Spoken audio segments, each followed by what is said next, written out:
The rain had been falling for 6 hours straight. Ethan Miller leaned forward in his seat, his eyes narrowing as the wipers thrashed against the windshield like frantic hands. The world outside was a blur of black trees and gray roads, and the only sound, besides the steady thrum of the engine, was the soft tapping of the storm beating down on the roof of his old Chevy Tahoe. He hadn't driven in weather like this since his days in the army. But nothing, not a flood, not a hurricane, not even hell itself, could have stopped him tonight, because today was his daughter's 17th birthday, and after 6 long, broken years apart, this was the first time he'd be seeing her again. He tightened his grip on the steering wheel. The dashboard clock glowed 9:47 p.m. He was still an hour out. His fingers flexed unconsciously. Would she even recognize him? Would she open the door? Would she forgive him? He swallowed hard and glanced at the passenger seat. A small, carefully wrapped gift box sat there. Nothing fancy. Just a silver necklace with a tiny tree charm. It was symbolic. Roots. Reconnection. He'd spent hours picking it out online. God, he hoped she still liked little things like that. Her name was Rachel. Last he'd heard, she was living in upstate New York with his ex-wife's sister. Some church group had taken her in after the custody fight went nuclear. His calls had gone unanswered. His letters returned. But a contact, a private investigator friend from the service, had finally found the address. So here he was, driving through a damn storm in the middle of nowhere, chasing a whisper of a chance. But that whisper meant everything. The GPS said, 28 miles left. Lightning lit the sky like flashbulbs. The road twisted into a narrow 2-lane route, flanked by pine and fir trees so thick they seemed to crowd the edge of the world. Ethan's jaw clenched. He turned off the radio. It was nothing but static anyway. He passed a crooked wooden sign. Welcome to Willow Creek, a place of peace. Peace, huh? He didn't like the sound of that. He slowed down. Something about the darkness felt heavier here. Half an hour later, the storm was still unrelenting as Ethan pulled onto a long gravel driveway. The house at the end of it was 2 stories, whitewashed but weather-beaten. A porch light flickered in the distance. Everything else was dark. No movement, no sound, no cars in the driveway. His stomach twisted. He stepped out into the cold rain and grabbed the gift box. His boots sank into the muddy ground. By the time he reached the porch, he was soaked to the bone. He knocked. No answer. He knocked again, louder. Hello? Rachel? It's me, Ethan, Dad. Silence. Then, footsteps. A latch turned. The door opened just a crack. A woman peeked out. Middle-aged. Blonde hair in a bun. Pale, sharp eyes. Yes? She said flatly. I'm looking for Rachel Miller. I'm her father. The woman blinked. For a second, her face flickered with something. Recognition, maybe, or fear. She's sleeping. You shouldn't be here. Ethan frowned. Please. I drove 9 hours. I'm not here to fight or cause trouble. I just want to see her, even for a second. The woman's lips thinned. She's not well. His stomach dropped. What do you mean? The woman didn't answer. She stepped aside and opened the door wider, and that's when Ethan saw Rachel. She was standing at the top of the stairs, barefoot, wearing a loose gray dress. Her long brown hair hung limp, and her face was pale. But it was her eyes that got him. They were empty, blank, like she wasn't even inside. Rachel, he whispered. She didn't move, didn't blink. Sweetheart, it's me. Dad. Still no reaction. Ethan stepped forward, but the woman grabbed his arm. No. You shouldn't. She's under care. If you disrupt the process, she'll regress. What process? He demanded. She hesitated. Spiritual alignment. The congregation is helping her. Congregation? Alarm bells started ringing in Ethan's head. He took another step, but Rachel suddenly turned and walked back down the hall like a sleepwalker. He rushed forward, but the woman slammed the door, shut between them. Leave, she said, voice suddenly cold. This is not your place anymore. Ethan pounded on the door. Rachel! Rachel! But there was only silence. He stood there for minutes, soaked, stunned. Then he turned and walked. Back into the rain, the gift box still clutched in his hand. He didn't drive away. Not yet. Instead, he pulled around the block, parked down the hill, and waited in the darkness. Watching, because something was wrong in that house, and he wasn't leaving until he got his daughter back. Ethan sat in his truck for nearly 40 minutes. Engine off, lights out, watching the house through the curtain of rain. It never stopped. The same flickering porch light buzzed like a dying firefly, casting long, trembling shadows across the front yard. He thought about calling someone. Cops, maybe. But he already knew how that would go. He was a divorced father with a record from a custody battle gone bad. A man with military training, flagged once for aggressive behavior in court. No judge in the state would trust him over the well-dressed, church-going guardians his ex-wife had chosen. But Rachel wasn't okay. He'd seen it in her eyes. Or the absence of them. He gritted his teeth and opened the glove compartment. Inside, wrapped in a bandana, was an old 9mm pistol. He stared at it for a long time. No, not yet. By midnight, most of the lights in the house had gone out, except one window upstairs. The same room Rachel had appeared in. He slid out of the truck and moved like a shadow across the wet lawn. His army training kicked in. Quiet feet, low profile. He scanned every angle, every sound. There was no barking dog, no cameras that he could see. When he reached the side of the house, he saw a wooden trellis half-rotted and leaning. It wasn't built to hold a man his size, but it might last just long enough. He climbed. The wood groaned under his weight, but he reached the second-floor windowsill and pulled himself up. The curtains were sheer. Inside, Rachel sat on the bed, her back straight, her hands folded in her lap. She was staring at the wall, not blinking. Ethan tapped softly on the glass. No reaction. He tried again, a little louder.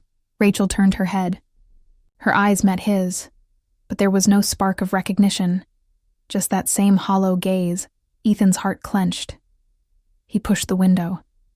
It was unlocked. Rachel, he whispered. It's me. It's Dad. She tilted her head slightly. Something flickered in her expression. Was it confusion? Hope? Then a voice erupted behind her. What are you doing? Ethan froze. A man burst into the room, a tall, thick-shouldered brute with a shaved head and black eyes. He grabbed Rachel by the arm roughly and yanked her away from the window. Ethan reacted without thinking. He leapt through the open window and crashed into the man, sending both of them into the dresser. Glass shattered. Rachel screamed. The man swung wildly, fists like bricks. Ethan ducked and threw a punch straight into his gut. The air whooshed out of the man's lungs, but he didn't go down. Instead, he shoved Ethan backward into the wall. You shouldn't be here, the man roared. Ethan kicked at his knee, then elbowed him across the temple. The man collapsed, groaning. Ethan turned to Rachel, breathless. We're going. Now. But Rachel shook her head. They'll punish me. What? I'm not allowed to speak to men without permission. Ethan's blood ran cold. What kind of place is this? Footsteps thundered up the stairs. No time, he said. He grabbed Rachel's hand. Come with me if you trust me at all. And this time she came. They scrambled down the hallway, Ethan keeping low, Rachel clutching his hand like a child. The house groaned with old wood and whispers. Doors opened down the hall. Voices called out, "She's gone! Check the east stairs!" Ethan pushed Rachel into a linen closet and slammed the door behind them. They crouched in the dark, both breathing like hunted animals. Rachel whispered, "There's a side exit by the kitchen pantry." How many people live here? Too many. The footsteps passed. They moved again. Through the hallway, downstairs, past the kitchen. Then they were outside. The storm had eased just enough. They ran through the back garden, soaked and freezing, Ethan shielding her with his body. The Tahoe was 2 blocks away. They made it in 3 minutes flat. He threw the door open, shoved her inside, and hit the ignition. Tires screeched. Then, black truck roared to life behind them. Rachel screamed, "Drive!" she shouted. Ethan didn't need the reminder. He flew down the country road, headlights off, heart hammering. The black truck was on their tail. It wasn't just pursuit. This was a hunt. "Who are they?" he demanded. Rachel curled into the seat. "The church. It's not a church. It's something else. They made us work. Sleep in cells. No phones. No friends. They made me forget you. Every time I asked about you, they punished me. Told me you were dead." Ethan's knuckles went white. "I'm so sorry."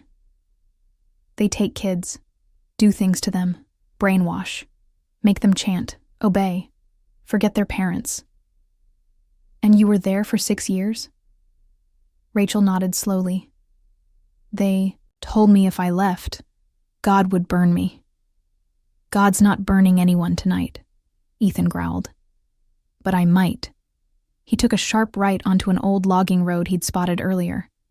The truck behind them skidded, but kept coming. "Hold on." They hit dirt. Trees flew past in a blur. The Tahoe bounced and rattled. Ethan's instincts guided him now, not the map. Just old army reflexes. Evasion. Escape. After 15 brutal minutes, the headlights behind them vanished. Ethan turned off the road and parked behind a thicket of trees. Killed the lights. Only the sound of wind and their breathing remained. Rachel collapsed into him, sobbing. "I thought I'd never see you again." He held her tight. "You'll never go back there. I promise." Dawn broke like a slow wound tearing across the sky, gray and bleeding light. Ethan hadn't slept. He sat in the driver's seat, eyes locked on the rearview mirror, one hand resting on the pistol in his lap. Rachel curled in the back seat, a scratchy old blanket covering her knees. She'd finally drifted off sometime after 4 a.m., but even in sleep, she twitched and whispered. Ethan knew that look. Trauma didn't rest just because you closed your eyes. He started the car and let the engine idle. They'd been holed up in the woods outside Mason County all night. No one had come looking, yet. But he wasn't betting on mercy. Groups like the one Rachel had escaped from didn't leave loose ends. He needed help. They drove for 2 hours in near silence. Rachel eventually sat up, rubbing her eyes. "Where are we going?" she asked softly. "Somewhere safe," Ethan replied. "A buddy of mine lives off-grid outside Montvale. We served together. Keeps to himself, but he's the real deal." Rachel nodded. "Okay." After a moment, she added, "Thank you for coming." Ethan didn't respond right away. "I should have come sooner." By noon, they reached the foothills. Dense forest, winding gravel roads, the kind of place you only found if you already knew where to look. Ethan pulled up to a weathered gate marked only with a faded "no trespassing" sign and honked twice. A few seconds passed. Then the gate creaked open on its own. "Security cam," Ethan muttered. They drove in. half a mile down the path, and old cabin stood half swallowed by moss and trees. A man in flannel and boots stepped out onto the porch, holding a scoped rifle. "Ethan?" the man called. "Hey, Carter, it's me." The man lowered the weapon. "Damn, you look like hell. You should see the other guy." Carter glanced at Rachel. "Who's the girl?" "My daughter, Rachel." Rachel barely offered a smile. Carter studied her for a second, then gave a slow nod. "Get inside, both of you. Let's talk."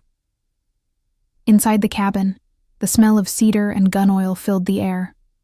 Carter handed Ethan a beer and Rachel a mug of warm tea. They sat at the kitchen table while Carter closed the blinds and turned on a white noise machine. "Tell me everything," Carter said. Ethan did. Every twisted detail, from the front porch to the cult compound, from the man with dead eyes to the black truck chasing them through the woods. Rachel stayed quiet most of the time, just confirming bits with small nods or whispered yeses. Carter sat back when they finished, face unreadable. "That's not a church," he said finally. "That's a grooming farm." Rachel flinched. "What do you mean?" Ethan asked. Carter got up and went to a metal file cabinet, pulled out a thick folder, dropped it on the table. "Been tracking groups like this since '09. Small-time religious fronts used as cover, human trafficking, brainwashing, psychological warfare. Half of them are tax-exempt. Most are funded by anonymous donors, or shell foundations." He flipped the folder open. Dozens of photos, satellite images and files with redacted names, faces of missing children. Notes like, "No tech access, obedience training, family disconnection protocol." Rachel looked like she might be sick. "They rewire kids to forget where they came from," Carter continued. "Condition them into believing pain is love. Then they either keep them for breeding or sell them to other networks." Ethan gripped the table so hard his fingers went numb. "And no one stops this?" "Feds are in bed with half of them," Carter said bitterly. "The rest just don't care." "So what do we do?" Ethan asked, voice low. Carter looked him dead in the eye. "We burn it down." That night, they planned. Carter still had contacts, ex-military, ex-cops, hackers who owed him favors. They had surveillance tools, drones, data-scraping software. Within hours, Carter pulled up building schematics of the cult's main house. Power grid maps, routes, guard schedules, names. "This guy," he said, pointing to a photo of the bald enforcer. "Name's Isaac Vorn, ex-private military. Did time in South Africa. Was on Interpol's radar, then disappeared. Popped up again, working security for faith compounds." Ethan's jaw clenched. "That's the one who tried to rip Rachel off the bed." Rachel whispered, "He's the one who locked me in the dark room." Carter nodded grimly. "Figures. He runs obedience conditioning. Likes to discipline girls who resist." Ethan stood. "I'm going back." Carter raised a hand. "Not alone, you're not." At 3 a.m., Carter launched a drone over the compound. Infrared. Silent. A black eye in the sky. The live feed showed guards pacing the perimeter, motion sensors wired into the fences, dogs in the yard, and something worse. In the barn behind the house, they saw movement, chains, a child locked in a cage. Ethan nearly punched the screen. Rachel turned away, shaking. "That was me," she said. "That was my cage." The next morning, Ethan called a burner number Carter had given him. "We're green. Confirm strike." The voice on the other end simply said, "Confirmed." They were going to do it. Not just escape, but expose, destroy, liberate for Rachel, for the others still inside. The forest was pitch black by the time the team assembled. 5 men, all shadows in the dark. Former soldiers, operatives, ghosts of wars long buried. Carter had called them in one by one. Names Ethan didn't know, but could tell by their eyes. These weren't amateurs. These were men who'd seen the worst the world had to offer and learned to answer it in kind.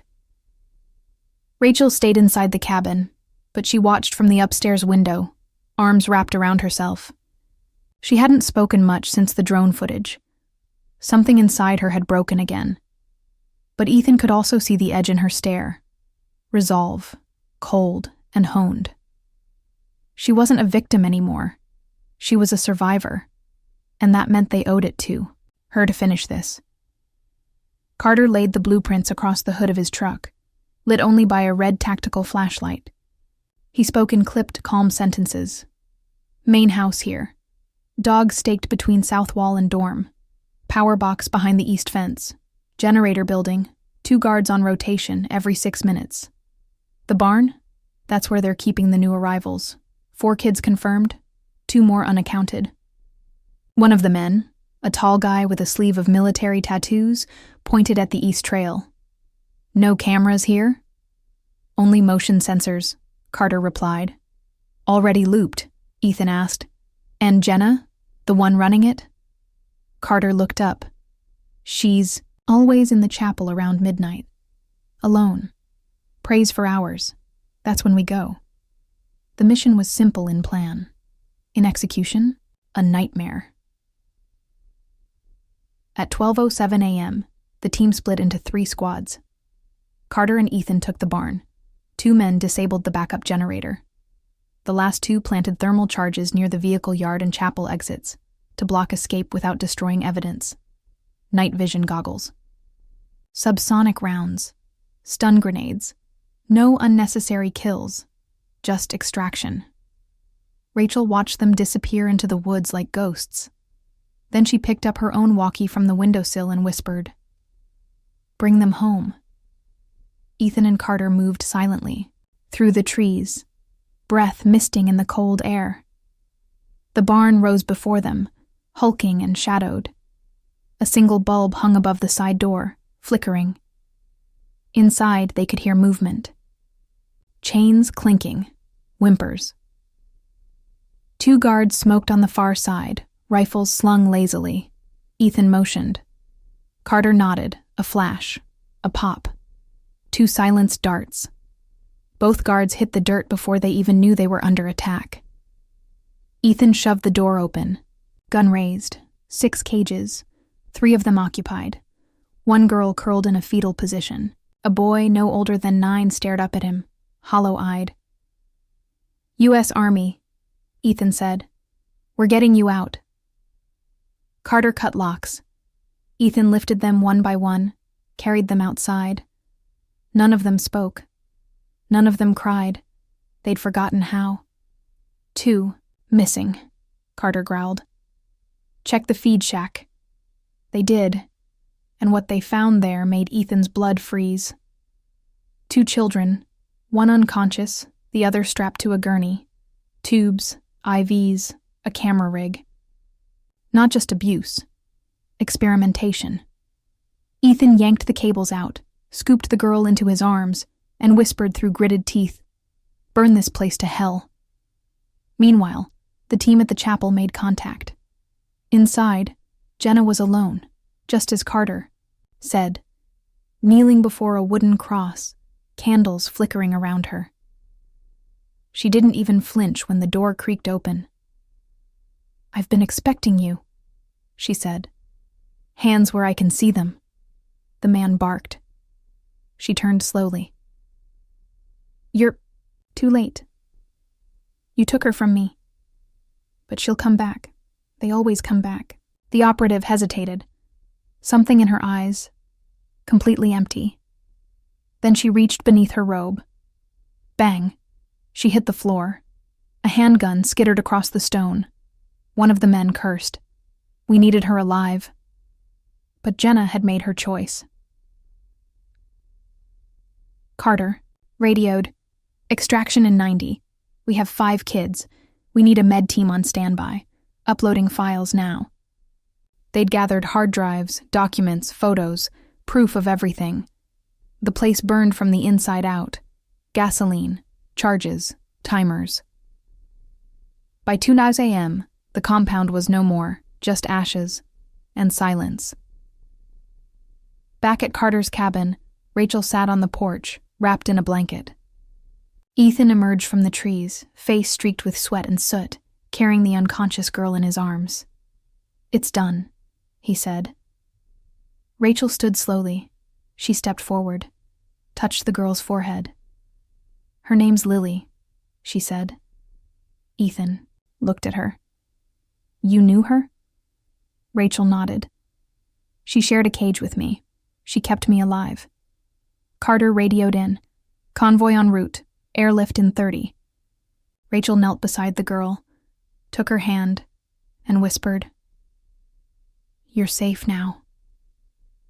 As dawn rose over the horizon, 6 children sat on Carter's porch, wrapped in blankets, holding cups of cocoa or water. Silent, watching the woods. The place that had consumed years of their lives was now just smoke in the wind. And while their scars ran deep, the healing had finally begun. 2 days after the raid, the news still hadn't broken. No headlines, no FBI statement, no Amber Alert follow-ups, no leaked body cam footage. It was like the place never existed. Rachel stared at the TV in the corner of the motel room, cheap, flickering, tuned to the local station. The weatherman was talking about a cold front moving in from the north. No smoke, no fire, no outrage, just silence. Ethan came out of the bathroom, towel around his neck. "Still nothing?" She shook her head. "How is that possible?" she asked. Ethan didn't answer immediately. He sat on the edge of the bed, staring at his boots. "Because it wasn't just a cult," he finally said. "It was a network." Rachel turned to him slowly. "You mean they had help?" He nodded. "Funding, logistics, maybe even federal blind eyes. The place we burned, that was just a node. One branch of something much larger." Her hands clenched. "We saved 6 kids," she said. "There could be hundreds more. Which is why we don't stop now." They relocated that night. Carter had set them up in a safer house, an off-grid homestead in the Montana woods, miles from any major road. Solar panels, satellite comms, medical supplies. It had once belonged to a whistleblower who vanished in 2011. Now it was base of operations. The kids were gone, evacuated to a secure facility under new names, with trauma teams and 24/7 security. Rachel had hugged Lily goodbye for a full 10 minutes before letting her go. But now it was back to work. Because the fire hadn't stopped the rot. It had just exposed how deep it went. Carter had a lead. 3, actually, all from a decrypted hard drive they recovered during the raid. Site A, a private rehab center for troubled teens in Idaho. Reports of disappearances, but every case closed within 48 hours. Site B, a church in southern Nevada. Multiple minors registered as volunteers. No record of their return home. Site C, a cargo shipment company based out of Texas. Multiple transactions routed through shell charities connected to Jenna's original church. Rachel stared at the map, fists on the table. "We need to hit all of them." Ethan shook his head. "Not without a plan. We were lucky last time. But if this thing is organized, then they'll be waiting." Carter tapped his pen against Site B. "Nevada's closest and dirtiest. Rumors about what happens in their initiation ceremonies." Rachel said, "Then that's where we go." That night, Rachel couldn't sleep. She lay awake in the loft of the cabin, staring at the wooden beams above. The creak of pine, the whir of wind turbines, the distant howl of coyotes. Everything was quiet, too quiet. Then her satellite phone buzzed. One message from a number she didn't recognize. "You think this ends with fire?" She sat up, heart racing. Another message came seconds later. "The house always rebuilds, and the girl still owes." "Us!" Rachel screamed. Ethan came crashing through the door, gun drawn. "What happened?" She held out the phone, hands shaking. "They know where I am." Carter's voice came through the radio. Motion on the perimeter. 2 clicks west. Possible drone. Ethan moved fast. Pack what you need. We're leaving in 10. Rachel's voice was flat, cold. No. Ethan turned. What? I'm tired of running, she said. We take the fight to them, right now. He hesitated, and then nodded. Within 2 hours, they were back on the road, this time toward Nevada. Desert roads, no lights, no backup. Rachel rode in the back, assembling a field kit like a soldier. Ear mic, flashbangs, custom knife Carter had gifted her, and something else, a voice recorder. I'm going to walk in, she said. Undercover, pretend I want back in. Ethan gritted his teeth. No, that's too dangerous. Then give me another way to find the kids before they vanish again. He had none. By dawn, they had eyes on the church, a massive desert compound, tan stucco walls, palm trees, spotlights, a golden cross that glittered even under stormy skies. And beyond that, more children. Rachel took a deep breath, changed into the old clothes she hadn't worn since the day she escaped, and whispered, Let's end this. The heat in Nevada was a different kind of cruel. It didn't burn like fire. It suffocated, soaked through the skin, made your lungs feel like sandpaper. But Rachel didn't flinch. She walked straight up to the security checkpoint of the church compound, her face sunburned, her hands out, her voice steady. I've returned, she said. The guard looked her up and down. For a moment, nothing happened. Then he keyed the gate. Jenna always said you would. She walked in. The doors closed behind her, and she was alone. The compound was worse than she remembered. Stone buildings stretched in every direction. Dormitories, workshops, kitchens, an underground auditorium. But it wasn't the size that chilled her. It was the sound. No laughter. No play. Just silence. Dozens of children moved between tasks like ghosts. Eyes hollow, feet shuffling, shoulders hunched. Rachel felt her rage rising, but she pushed it. Down. She had a mission. She was wired. Carter and Ethan were listening in from a van 2 miles out. A drone followed high above, watching her movements. A voice echoed through the courtyard. Bring her to me. Jenna. Rachel was escorted into a cool marble hall. Candles lit the walls. Incense stung her nostrils. Jenna stood at the end. Same flowing, white robes. Same serene mask of a face. But her eyes, they were dead now. Not cold, just empty. Like something had hollowed her out long ago and left only protocol behind. I knew you'd come back, Jenna said. You always do. Rachel didn't reply. You burned one house, Jenna continued, circling. But this place, this is where we make the foundation unshakable. I came back, Rachel said, voice steady. Because you still have them, Jenna smiled faintly. You mean the children? They belong here. They're safe here. Safe from what? Their parents?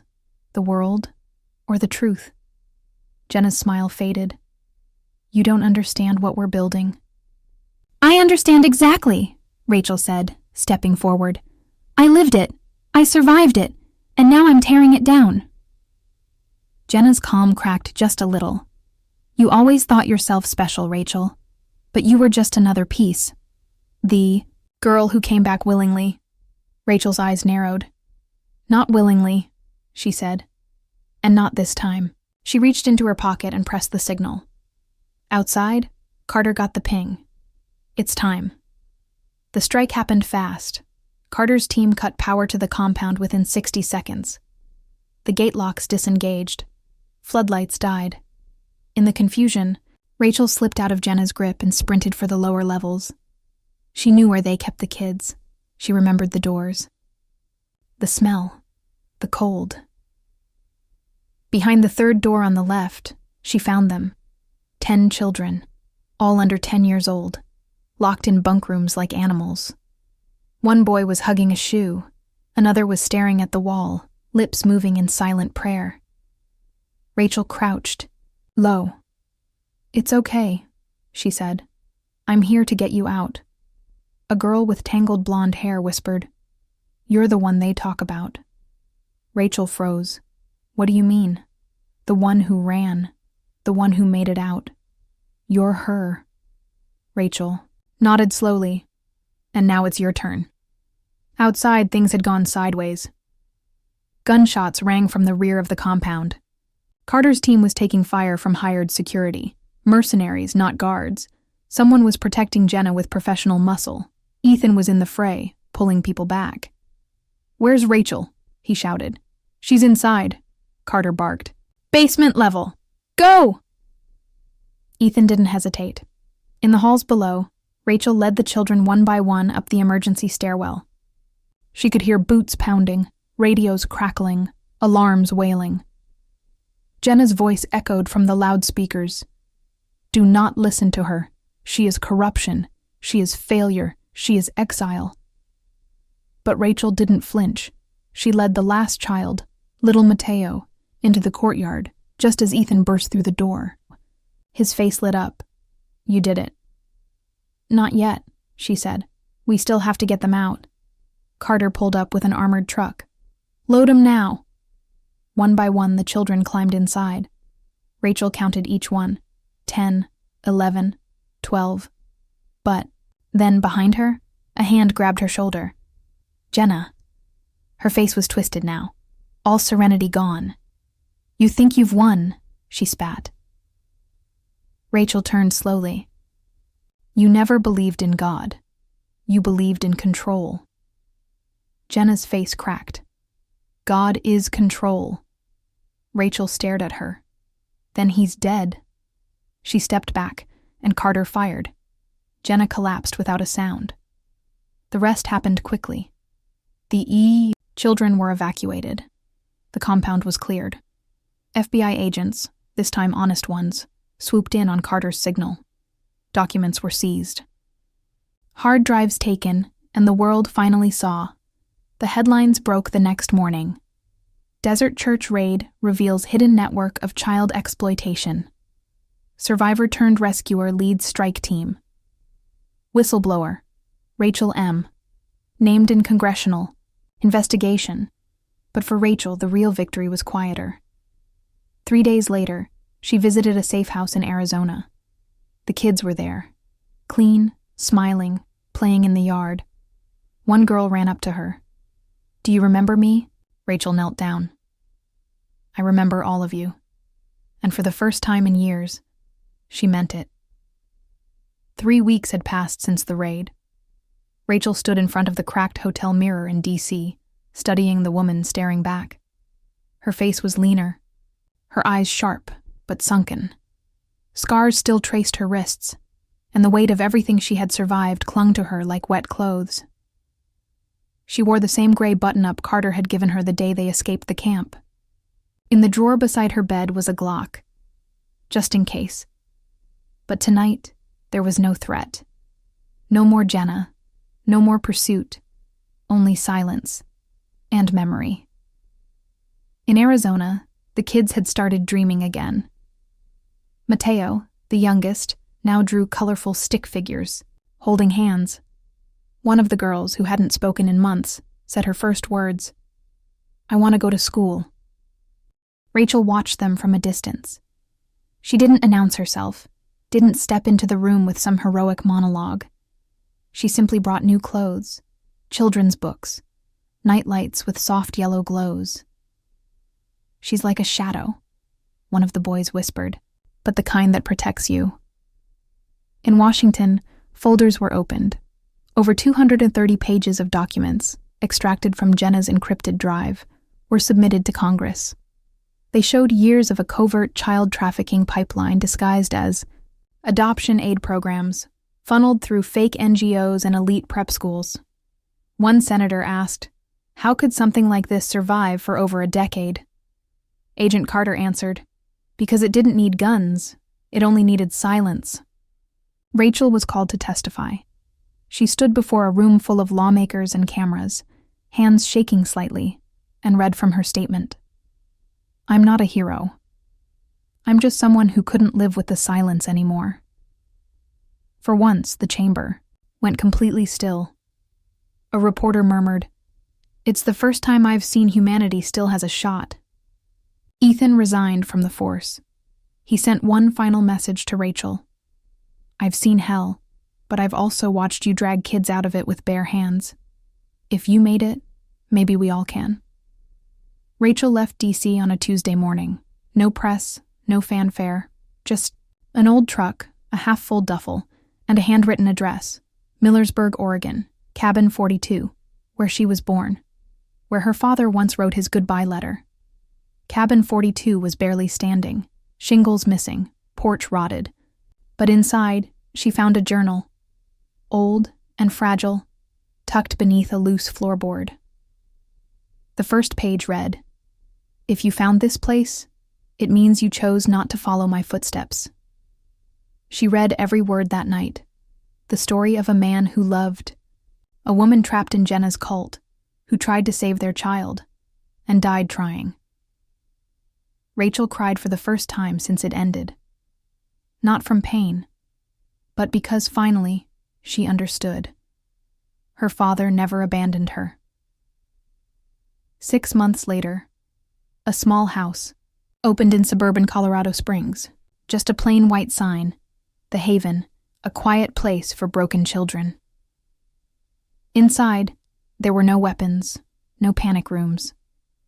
Rachel wore a hoodie and glasses, teaching the kids how to make coffee and send scholarship emails, how to sleep through the night. One boy asked, "Did something bad happen to you too?" Rachel smiled. "Something really bad, but I'm still here." On a quiet Friday night, long after everyone had gone to bed, Rachel stepped into the backyard. In her hand was an old birth certificate. Name, Rachel Monroe.